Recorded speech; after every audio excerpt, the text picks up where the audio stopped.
Hello, this is William McKissock with Schooley Mitchell, your expense reduction specialist. And as I say every time now, I want you to remember this is not my day job. We are an expense reduction company, but we're helping promote other businesses in the local community.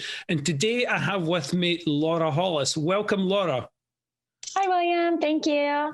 You're welcome. So let me tell the viewers a little bit about your business and then we'll get straight into some questions. So Laura is the owner of Barrett School of Music, and it's a company that offers lessons on any musical instrument whatsoever, including your voice, and they'll even teach you to sing karaoke songs if you want, which I think is a really cool thing for me being a karaoke singer. And they can do it either in person or virtual. So to get the ball rolling, Laura, tell me a little bit about your background and who you are.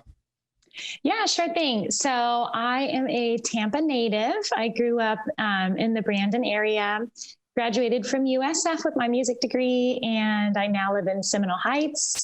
And my son is about to turn 7, which is going to be my favorite age so far, I'm sure. Yeah, 7's a good age for children. So tell me what differentiates the Barrett School of Music from other School of Musics and other schools of music in the area. Yeah, sure thing. So something that's always been different about us is we've never had a brick and mortar for students to come to for lessons. So our teachers travel to their students' homes and teach them there. The main areas that we teach in here in Tampa is South Tampa is our heaviest area, and then the Heights, because I live here. And a close third would be Brandon, mostly in like the Fishhawk Riverview area. And then up into Carrollwood, Lutz, Lando Lakes, that area up there, which is kind of a juggling act for me to kind of keep all of the teachers in one area each day and in one kind of a nice little geographic circle. But our students seem to like that a lot, the convenience of not having to drive somewhere or bring along a sibling to a lesson and things like that.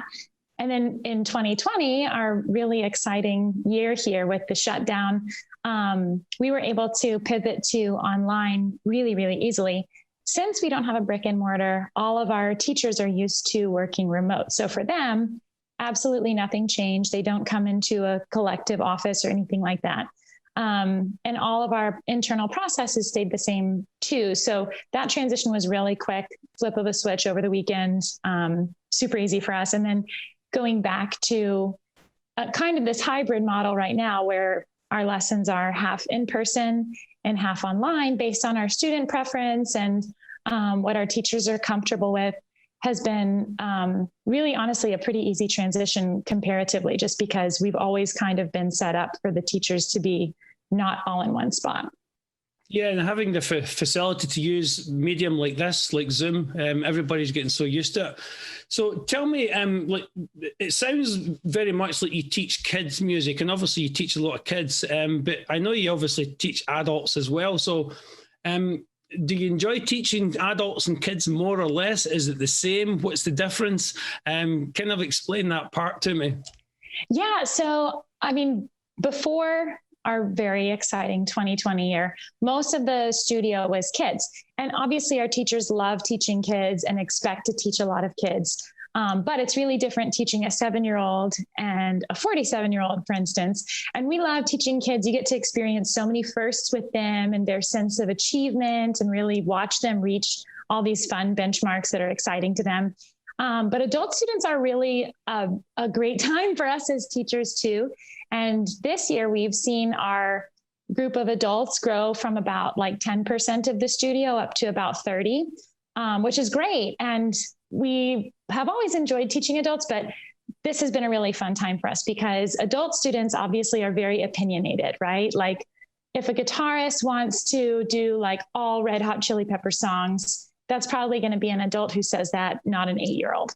And when we're teaching adults, we get to really kind of curate the experience a little bit more so that it's geared towards exactly that person's goals. And when you're talking to an adult, as opposed to an elementary schooler, you get a really much more thorough understanding of where that person is trying to go.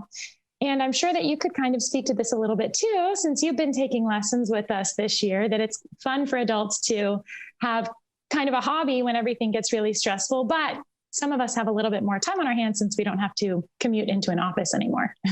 Yeah, for anybody watching this video, I've been taking lessons for quite a few months with one of Laura's tutors. His name is Steve Matthews. He's a fantastic guitar teacher.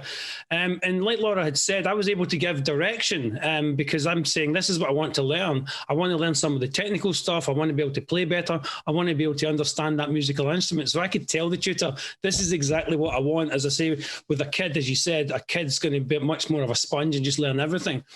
So what's happened with me, I've been playing a guitar on and off for like almost my entire life, and I've never gotten any good at it. I'm always been terrible, and my kids run for cover when I play the guitar. But what's happened with me since I've been taking my lessons, I've now got direction. I've got stuff that I've learned about the processes of playing a musical instrument, not just the guitar, because I'm saying guitar, I'm sounding American.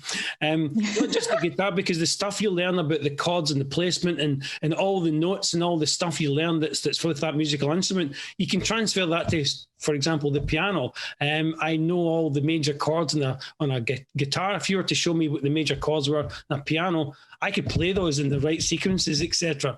So it's really given me something that I can take forward for the rest of my life, because Steve gives you notes, and as well as the tutor, you print stuff off, and you learn so much moving forward. So I've got stuff that will help me forever because of my lessons with Barrett School of Music.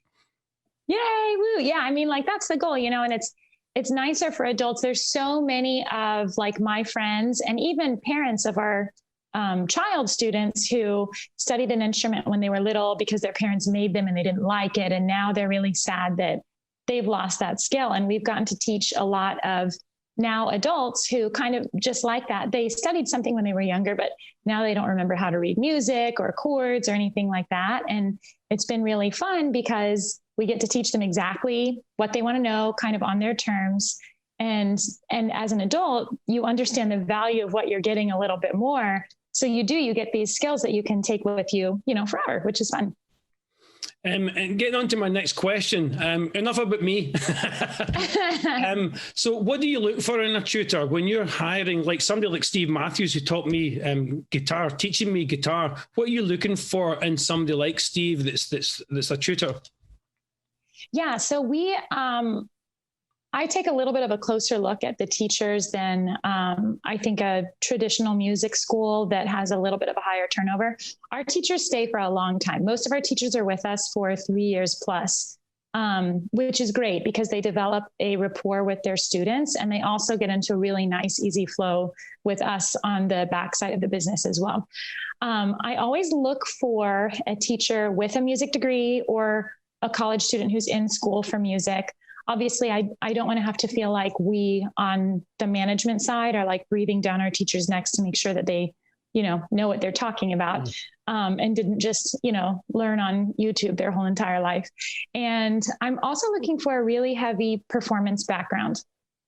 So someone like Steve, your teacher, for instance, he was performing 4 to 5 nights a week, right? So from like a tiki bar out on the beach to a jazz happy hour downtown, to kind of anything and everything in between, so that he knows how to teach students a lot of different styles for sure, but also a lot of the performance techniques that are important that sometimes people take for granted, even if you don't want to perform, understanding how to move fluidly through a song without stopping and going backwards to fix something, that's not gratifying at all. So that performance element is really important, even if a student doesn't want to perform, because there's so many elements of that you need just as any kind, a casual musician or anything. So blending in that real life experience in music, plus really a high level of music academia, is a must for sure for the teachers that we have, so that they can have the freedom to teach how they want to teach with their own style and their own kind of flair. But then we can trust that they're giving a really high quality education to all of our students. That's a great overview. Anybody watching this video, please look beneath Laura's portion of the video and you'll see her details there to reach out to what I know to be a fantastic school of music, because I'm actually using them myself, as well as promoting businesses. I like to promote ones that I use so I can give testament to say this is a really good business. If you want to be involved in it and learn to sing karaoke or play a musical instrument, you can learn it all. So what's next for the Barrett School of Music? Laura, to finish off, where's the journey going to take you going into 2021? Yeah, so we actually have a really exciting plan for next year. We're going to be starting to make franchising available, something that you probably know something about as well. So we want to basically make this school available to other teachers and, you know, recent college graduates, people who have a music background and maybe not a business background.